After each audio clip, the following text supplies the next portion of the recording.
Hi, I'd be Wayne from InTimeWithMusic, and I'm just going to do a quick bench test on these 1984 Pearl Fightman FM8 8-inch pads that were commonly used for the rack toms, and this amazing Skookum stand, OEM, original equipment stand that Pearl made for them in 1984. So I'm going to give you a quick view at these. With no more ado. Okay, so like all the Fightman pads, they were regular drums. Regular drum rims, that is. This is a 4-hole 8-inch rim. Regular Mylar drum head, just like Remo or any other brand. Easily replaceable. Regular tension rods. That's the end of the regular. The rest of it was, the shell is made out of steel, and they were all blue, a metallic blue, very fine metal flake in there. There's a impact absorption, or whatever you want to call this, a rubber pad underneath the drum head that sits over top of a thick steel shell.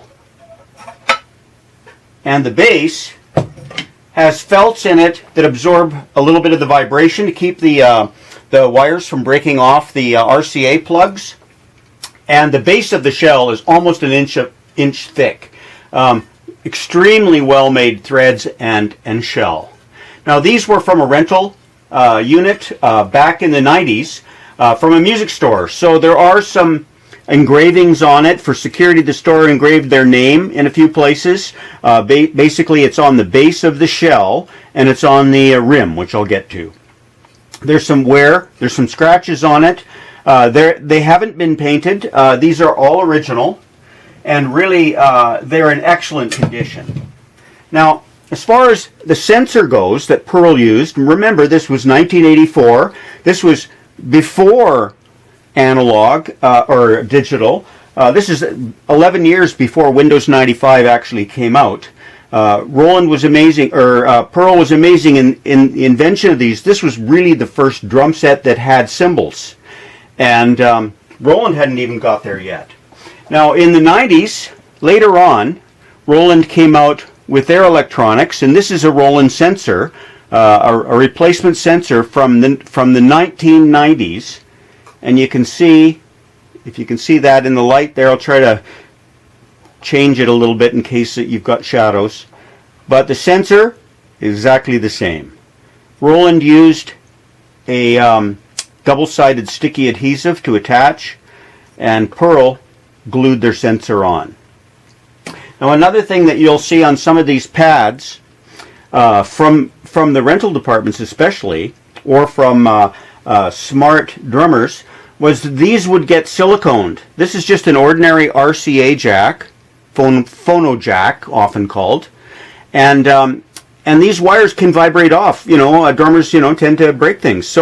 So you'll often see silicone on here, caulking type silicone on here, which is a great idea because that obviously gives the wires some support so they wouldn't break in performance or practice. And that's basically all there is to the shell. So what I'm going to do is put these back together for you, and I'm going to show you the compatibility with the Roland digital brain. I'm going to try to do this as quickly as I can. This is not meant to be a historical video. It's a bench test. But if you have any questions, leave them in the comments, and I will do my best.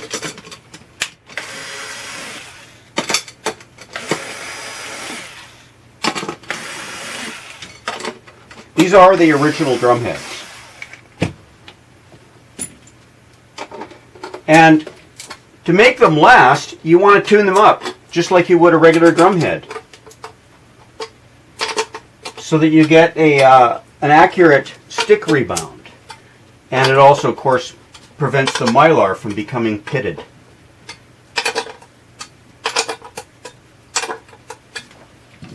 Hopefully I'm not off camera.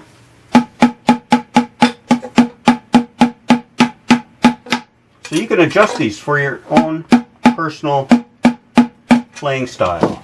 This is what it sounds like acoustically.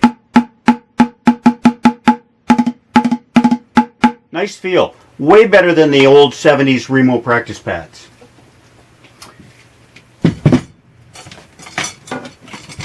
Okay, this one here, exactly the same, so I'm going to be brief.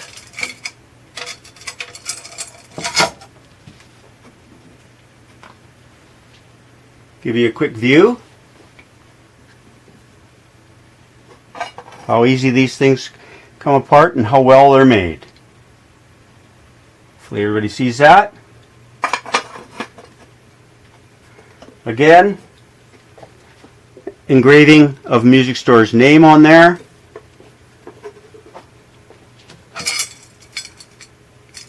Boy, this is going to be tough to see. How's that? There we go. To the left of the SKU number, if you look really carefully, you'll see the music store's name is engraved there as well. That was obviously done for security because, again, these were rental units.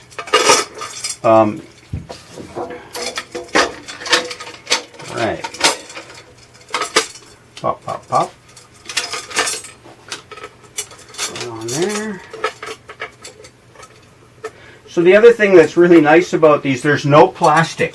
You know, if you look back through history at Simmons and Alesis and all these other companies, Roland, Yamaha, most of the pads, to my knowledge, Tama, were made out of plastic.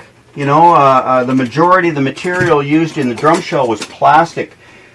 So if it fell off the stage or the stand fell over, or, you know, things get crazy, they would break. And these pads here are testimony for 39 years, there's nothing wrong with them. You know, it's amazing.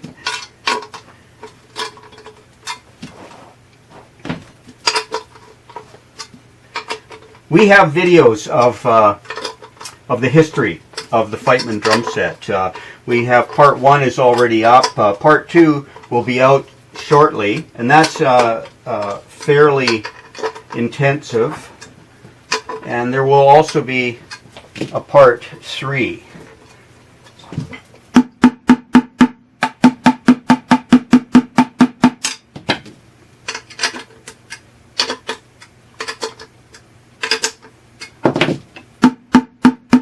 Okay, so we're ready to go.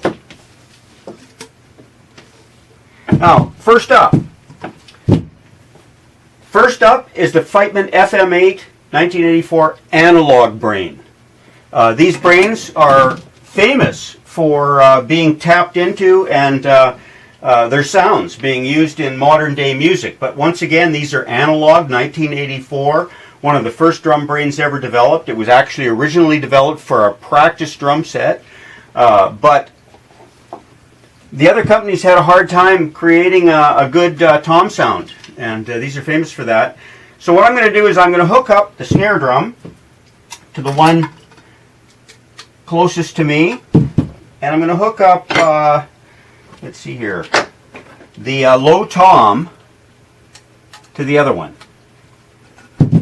Now, both of these units are plugged into a 1960s Yorkville Sound Trainer VoiceMate 3 4-channel PA amp. And it is noisy, but it's beautiful. We love it. We've had this amplifier. You can't see it in this video, but it's behind here. We've had this amplifier since 1970. And it still works. No repairs were ever done to the amplifier. But anyway, let's get on with it. Okay, so this would be, I haven't cleaned the pots in this FM8, so the pots are a little bit noisy. We'll turn up the master volume, and we'll go to the low tom. Now, there's 4 controls. We're really not reviewing the brain, but just so you know what I'm playing with here, there's sensitivity, sustain, tune, and level.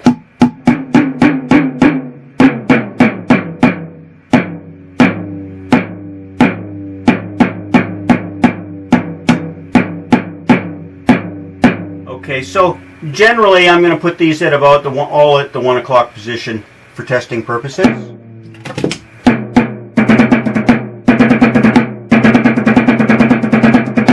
was measuring my impacts quite accurately. Now the snare. We'll go the same route, 1 o'clock. Change the level. Add some sustain. The sensor's working very nicely. And pitch. Sensitivity. So let's shut back the sustain to test the sensitivity.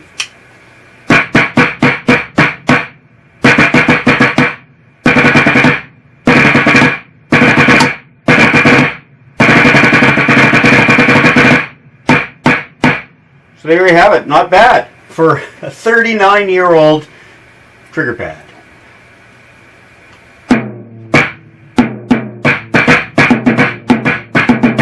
Okay, now we're going to move over to the TD3 Roland. Now this is maybe 10 years old, 12 years old.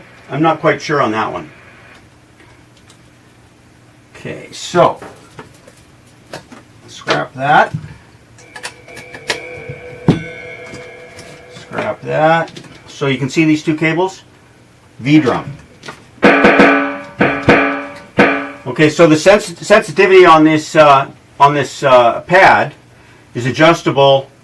You go to instrument, actually go to drum kit, edit, pad sensitivity. Okay, so working with this one. So let's turn down the sensitivity on the pad. The maximum is 16. Now you can hear the ride cymbal is being triggered because they're close together and they're on a. This is basically plywood. So we put the sensitivity of the snare pad, the one closest to me, halfway, 8. We'll go over to the ride cymbal apparently. Let me turn this up. Maybe you can't hear this. Check the sensitivity on that one. Okay. Don't know what I'm doing here. Hang on. Drum kit. Ride cymbal. Edit. Oh, I see what's happened. How do I change that? Bing, bang, boom. Trust me, I don't know what I'm doing. There we go. Okay, so now the ride cymbal sensitivity is set to 8, halfway. So the cymbal isn't being triggered when I'm playing the snare.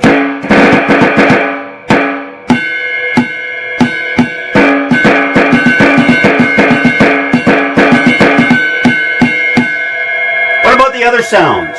Let's see what happens. Instrument.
Okay, so now let's talk about the stand. I'm having too much fun here. I have to edit a lot of this out, I can tell. Okay, so the stand adjusts perfect for over a floor tom. If you want to add this to an acoustic kit. Love this stand.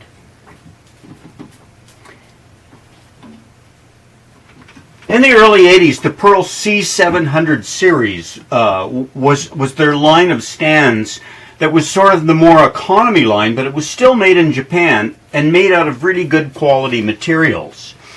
And the Fightman hardware, based on being a student set, mind you, it sold for $1,400 in Canada. It was $1,150, I think, for the complete set in US dollars. It also incorporated the C700 series stands. And so this would be basically the base of a C700 cymbal stand. And then this is a custom design for these pads, and it's just incredible. It's held on. The whole thing is just held on by one wing nut.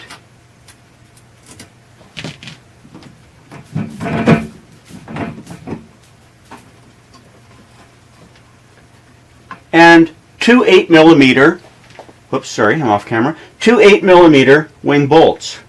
And there's your adjustment screws.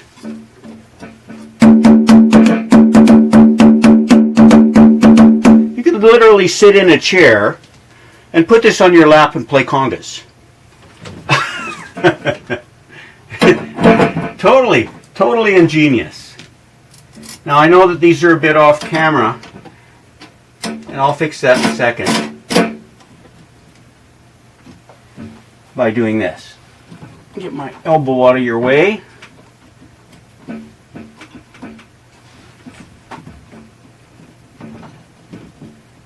Tilt adjustment.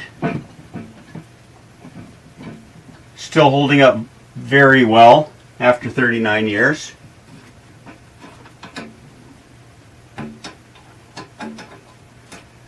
There you have it. The Pearl Fightman FM8 series 8-inch tom trigger pads with the original equipment Pearl stand. Amazing. Lot number 4231004. There will be a link below this video to the listing on eBay for these. Make us an offer. Hope you enjoyed the video.